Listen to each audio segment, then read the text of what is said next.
At 38 years old, I found myself standing at my mother's funeral, trying to steady my breath as the chapel slowly filled with mourners.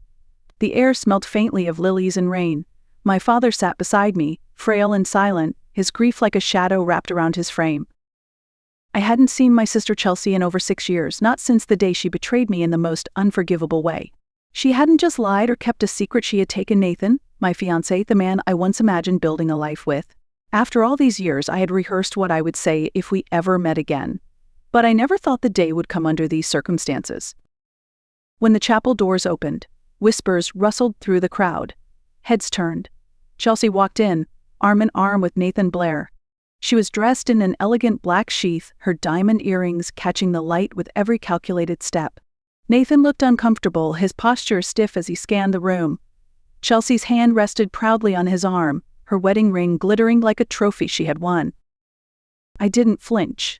Instead, a surprising calm washed over me like the stillness that follows a long storm.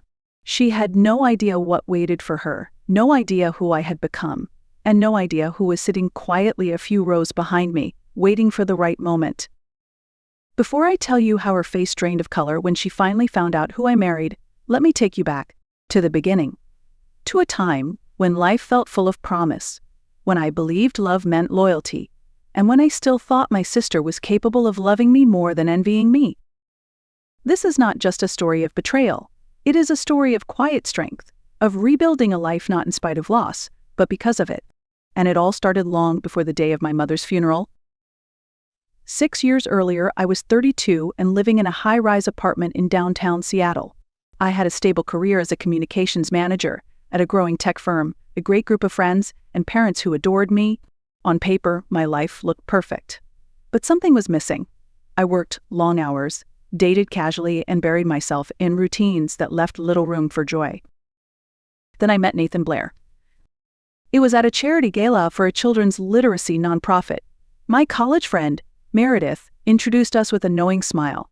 Nathan was magnetic, tall, with a confident smile and the kind of charisma that made people lean in closer. He was a self-made tech entrepreneur, the kind of man who appeared in magazine interviews and business podcasts. From the moment we started talking, everything else faded. We bonded over our love for travel, books, and the idea of building something meaningful. On our first date, he took me to a rooftop restaurant overlooking Puget Sound. I remember calling my mom the next morning and telling her, "I think I've met someone different." Our relationship moved quickly. Within months, we were taking weekend trips to wine country, attending gallery openings, and hosting dinner parties. Nathan was generous, thoughtful, and always full of surprises. He brought flowers for no reason, left handwritten notes in my apartment, and remembered the tiniest details of our conversations. After 18 months, he proposed during a private dinner cruise on Lake Union. He knelt under the stars with a 5-carat diamond ring and asked me to be his wife. I said yes without hesitation. My parents were thrilled. My mother especially began dreaming out loud about the wedding. She reminded me that no matter how much Nathan had, the most important thing was how he treated me. At the time, I didn't worry. He treated me like a queen. When I chose my younger sister Chelsea as my maid of honor, my mother was pleased. "This will bring you two closer," she said. I wanted to believe that too. Despite our history of rivalry growing up, I hoped we had grown beyond that. I wanted my sister beside me on the happiest day of my life. I had no idea it would become the most painful. As our wedding day drew near, small things began to unsettle me. Nathan's once warm and attentive demeanor started to change. He was often late coming home, distracted by work calls at odd hours, and his texts went unanswered for long stretches. Our usual Friday night dates became fewer and far between, often canceled at the last minute for urgent meetings. When we were together, his attention drifted. He criticized things he once loved. My laugh was too loud, my favorite blue dress made me look washed out, and even my habit of reading before bed, which he used to find charming, now kept him awake. The man I loved seemed to be slipping away, replaced by someone distant and cold. Meanwhile, Chelsea called more often than usual, asking endless questions about the wedding plans. She insisted on helping with vendor meetings I couldn't attend because of work. I thought she was just excited, eager to be part of my special day. One evening, as I was cleaning Nathan's car before a dinner party, I spotted a small silver earring wedged between the passenger seat and the console. It had a tiny sapphire stone, one I immediately recognized as Chelsea's. She had worn those earrings to my engagement party. They were a gift from our grandmother. When I showed Nathan the earring that night, his face remained calm. "Oh, she must have dropped it when I gave her a ride to the florist last week," he said smoothly. "She mentioned losing one." "But you never told me you drove Chelsea," I whispered. He shrugged. "Must have slipped my mind. It wasn't important." I called Chelsea, and her explanation matched his perfectly. Too perfectly. My heart twisted in knots. Had they rehearsed this story? Was I just being paranoid? But the unease settled deep inside me, like a slow poison. I began seeing a therapist in secret, trying to untangle my fears from reality. 3 weeks before the wedding, Nathan suggested postponing. "I'm worried about you, Lauren. You're not yourself lately. Maybe we're rushing things." I begged him to be honest, to tell me what was wrong. His eyes were vacant that night as he reassured me everything was fine. Then, at 3 a.m, I heard his hushed voice in the guest room, whispers that shattered any last hope I held.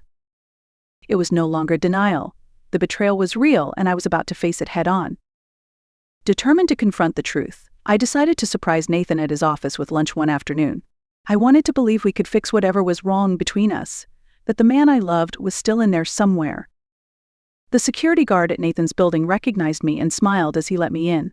I clutched the lunch bag tightly, trying to steady the trembling in my hands. His favorite sandwich from the deli was packed carefully, along with a note I had written. I reached the 12th floor and stepped into the reception area. Nathan's secretary, Marissa, looked up with surprise. "Lauren, we weren't expecting you today," she said, glancing nervously toward Nathan's closed office door. "He's in a meeting, but I brought him lunch. I can wait," I said, trying to sound calm. Marissa hesitated. Actually, he specifically asked not to be disturbed. Something about her nervous manner set off alarms in my mind. I pushed past her and gently opened Nathan's office door. What I saw burned itself into my memory forever. Nathan was standing close to Chelsea, his hands resting on her waist. She had her arms wrapped around his neck, and their lips were locked in a passionate kiss. For a moment they didn't notice me. I stood frozen, taking in every detail, the familiarity in their embrace, the way Chelsea's skirt had ridden up Nathan's loosened tie. When the door clicked behind me, their eyes snapped open. Shock froze their faces in place. Nathan recovered first, straightening his tie and blurting, "This isn't what it looks like." Chelsea didn't even try to deny it. Instead, she lifted her chin defiantly. "We didn't plan this," she said. "It just happened." Surprisingly, a calm washed over me. "How long had this been going on?" I asked. Chelsea answered without hesitation, "Since the engagement party. For months, nearly half our engagement." Nathan stepped behind his desk, as if preparing for a business negotiation. "I was going to tell you after the wedding, after the honeymoon. I was trying to find the right time." His practiced smoothness, the same he used in difficult client meetings, couldn't hide the betrayal. The lunch bag slipped from my hand. "I trusted you, both of you." Chelsea looked uncomfortable for the first time, but her defiance didn't falter. "We tried to fight it," she said. "Don't call me Lauren. That nickname feels like another betrayal." I pressed the intercom for Marissa. "Please escort Lauren out," Nathan said coldly. "I'm escorting myself," I replied, dignity still intact despite the heartbreak. I walked away knowing nothing would ever be the same. The days after that confrontation felt like I was sinking in quicksand. The pain was raw, almost unbearable. My parents rushed to support me, Mom with her steady presence and warm meals, Dad pacing anxiously around the house, his face flushed with anger. Together, they helped me cancel the wedding plans, sort through what felt like the ruins of my life, and pack up my apartment. Chelsea had already moved in with Nathan, filling the spaces that used to be mine with her things and family photos. Every corner of my life seemed invaded. The betrayal wasn't just emotional, it was financial and social. Nathan sent an email detailing how they planned to divide what was once ours, cataloging my belongings with clinical detachment. Mutual friends whispered about the secret meetings, the texts, and photos Chelsea had sent behind my back. Some sided with me, others with Nathan, and the rest stayed silent. I was shattered. The nights grew darker, my appetite vanished, and dark circles formed under my eyes. Work became impossible. I lost a major client after breaking down in tears during a presentation. My therapist diagnosed me with depression and recommended medication. But the worst part was the memories. Everywhere I went in Seattle, I was haunted by what we once had and what was lost. When a marketing director position opened up in Chicago, I took it without hesitation. I needed distance, a fresh start. Leaving behind the city, the friends, and the heartbreak was the hardest choice I'd ever made, but it was necessary. Mom tried to encourage me, often reminding me about forgiveness. "It's not for them," she said softly. "It's for you to free yourself." I wasn't ready. Maybe I never would be. In Chicago, I buried myself in work. Long hours, new faces, and unfamiliar streets gave me a chance to heal. The city felt cold and lonely at first, but it also gave me something Seattle couldn't anymore: space to breathe. Slowly, I began to rebuild piece by piece. The path wasn't straight, and the pain never fully disappeared. But somewhere in that quiet rebuilding, I found a strength I hadn't known I had. I was no longer just Lauren who was betrayed. I was Lauren who would rise. Life in Chicago was a fresh canvas, but healing was far from easy. I kept my guard up, hesitant to let anyone in. That changed the day I met Zachary Foster. Zachary was different from anyone I'd ever known. We met at a tech conference in San Francisco, where I represented my company. Unlike Nathan's flashy charm, Zachary's presence was quiet but powerful. His confidence wasn't loud, it was steady and genuine. We started talking about digital marketing trends, and our professional conversations quickly turned into lunch dates. Zachary never pressured me, never rushed. He respected my pace, understanding that my heart was still fragile. One evening during a business dinner, I had a panic attack. My hands shook, my breath hitched, and tears welled up unexpectedly. Instead of pulling away, Zachary moved beside me, speaking softly, helping me regulate my breathing until the storm passed. That night, he drove me home with kindness, no judgment. The next day, a bouquet of flowers arrived at my office. The note read, "No pressure. No expectations. Just hoping you're feeling better. Zachary." It was simple but spoke volumes. I opened up to him about Nathan and Chelsea. I told him everything: the lies, the betrayal, the heartbreak. Zachary listened without interrupting. Then he shared his own story, a painful divorce where his wife left him for his business partner, taking half their company. "Broken trust leaves scars," he said quietly. "Anyone worth your time will understand that healing isn't linear." Over the next few months, our relationship blossomed slowly. We built a foundation on friendship and mutual respect. Zachary never tried to fix me. Instead, he stood by my side, steady and patient. On our 5th date, he cooked dinner in his apartment instead of taking me out. He knew crowded places might trigger my anxiety. When panic resurfaced, he helped me through it with calm and understanding. For the first time since Nathan, I dared to believe and trust again. Zachary showed me that love could be gentle, consistent, and free of games.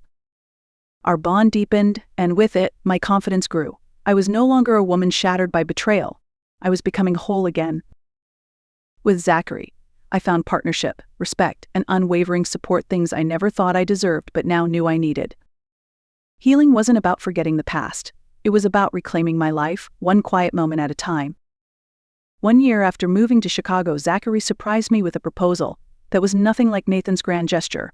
We were walking through a garden bursting with early summer blooms, soft sunlight filtering through the leaves. He took my hands in his and knelt down, revealing a simple emerald ring flanked by 2 small diamonds. "I'm not asking for an answer today," he said gently. "I just want you to know that whenever you're ready tomorrow, next year I'll be here." For a moment, panic flickered in my mind, memories of Nathan's flashy diamond threatening to overshadow this quiet moment. But when I looked into Zachary's eyes, all I saw was sincerity and love. "Yes," I whispered, tears welling up, but not from fear or pain. That night, I called my parents. Mom cried happy tears over the phone. "He sounds wonderful, darling. When can we meet him?"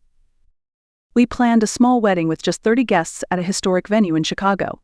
At my mother's urging, I sent Chelsea an invitation. It was more a gesture toward healing than an expectation she would attend. Her reply came cold and brief: "Congratulations on your engagement. Unfortunately, Nathan and I have prior commitments that date. Best wishes for your future." Mom wasn't surprised but reminded me, "Give her time, Lauren. This is progress." The day of the wedding was intimate and joyful. My father walked me down the aisle, whispering, "I haven't seen you this happy and this just happy in."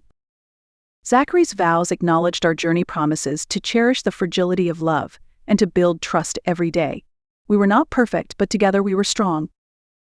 In Zachary's steady love, I found peace I hadn't thought possible. This was more than a second chance at love. It was the beginning of a new life built on honesty and respect. The day of our mother's funeral was heavy with grief. Yet beneath it all, an odorous undercurrent of tension rippled through the gathered family. Chelsea arrived, dressed impeccably in black, her posture rigid but her diamond ring impossible to miss. Nathan stood beside her, clearly uncomfortable, his eyes darting across the room. Later, during a quiet moment, Chelsea approached me, her smile thin and eyes guarded. She began boasting about the summer house she and Nathan had just bought on the coast, 8 bedrooms, private beach access. "We're thinking about starting a family soon," she added, her voice laced with a mix of pride and challenge. I smiled genuinely and said, "Have you met my husband yet?" At that moment, Zachary stepped into the room. Nathan's face paled when he caught sight of him. The air shifted. "Foster," Nathan muttered under his breath. Zachary's tone was calm but firm. "It's been 7 years. Not since the Enotic acquisition. You're married 2 wonderful years now, right?" I squeezed Zachary's hand and confirmed it. Chelsea repeated Zachary's last name slowly, as if tasting the significance. "Foster Investments." The unspoken history between Zachary and Nathan crackled in the air, a rivalry well known in our industry. Nathan tried to recover his composure, suggesting they catch up soon to discuss potential collaborations. Zachary responded politely but made it clear his schedule was full. Before we could dwell on the encounter, the funeral director appeared, announcing that the service was about to begin. Whispers followed us back into the main room, the connection between Zachary and Nathan no secret to those who knew the business circles. We took our seats. Father sat beside me, clutching his chest in sudden pain. Zachary immediately called for help, and the funeral was briefly delayed. Thankfully, the doctor among the attendees confirmed it was likely stress, not a heart attack. In those tense moments, Chelsea showed genuine concern, a flicker of vulnerability I hadn't seen in years. As the service continued, I delivered a heartfelt eulogy celebrating our mother's strength and kindness. When Chelsea spoke after me, tears overwhelmed her, and I moved beside her, offering a steadying hand. For the first time in a long while, it felt like a fragile bridge was forming between us, held together by the memory of the woman who had always tried to keep us united. Though past wounds remained, the truth unveiled that day was a step toward healing for all of us. In the days that followed the funeral, something shifted between Chelsea and me. She came over to my parents' house alone. Nathan was nowhere in sight. The walls between us, long built from pain and silence, felt thinner. Chelsea finally opened up about her struggles. She admitted that her marriage was a facade built on debt and control. Nathan wasn't the man she thought he was. She confessed feeling trapped and miserable for most of their years together. "I never meant to hurt you, Lauren," she said quietly, tears streaming down her face. "I was jealous. I wanted what you had, but I paid a heavy price for it." Hearing her speak with honesty softened something in me. The years of anger and betrayal still lingered, but now they mixed with unexpected compassion. We pored over memories of our childhood, sharing stories of our mother, her warmth, her laughter, the small things she did to make each of us feel special. Chelsea smiled through her tears as she recalled how Mom always left different notes in our lunchboxes, never repeating the same message twice. It wasn't forgiveness, not yet. The wounds were still too fresh, but a fragile beginning had taken root. That evening, as Chelsea prepared to leave, she paused at the door. "I'm filing for divorce," she said, voice steady. "I'm renting a small apartment and starting over." I nodded. "Me too. I'm going back to Chicago with Zachary." "You seem happy." "I am," I said honestly. We shared an awkward, tentative hug, 2 sisters no longer enemies, but not quite friends. A bridge was being built, one moment at a time. I realized then that healing wasn't about erasing the past. It was about finding peace enough to face the future. And sometimes, peace begins with the willingness to try. Months passed and life in Chicago blossomed in ways I never imagined. Zachary and I settled into our renovated brownstone. My career flourished. I earned a promotion to vice president at my firm. Friends gathered around me, laughter filling rooms that once echoed with loneliness. One morning, after years of trying, I found out I was pregnant. The joy was bittersweet, knowing my mother wouldn't be here to meet her grandchild. Yet, in quiet moments, I felt her presence, a gentle strength guiding me. As Zachary painted the nursery walls a soft green, I thought about the lessons I wanted to share with our child. How loss can lead to finding. How endings create space for beginnings. How the hardest moments often direct us toward our truest path. My mother had been right. Forgiveness wasn't about them. It was about me. It was the key to freedom. The scars of the past remained, but they no longer defined me. They were part of my story, not the whole. I had rebuilt my life not despite the betrayal, but because of it. And as I prepared to welcome new life into the world, I knew this chapter was only the beginning of a journey filled with resilience, hope, and unexpected blessings. Thank you for listening to my story. If you've ever faced heartbreak or loss, remember, pain doesn't get the final word. Healing and joy are possible. If this journey resonated with you, please share your story in the comments. Don't forget to like and subscribe for more stories of strength and redemption. Together, we find the courage to rise,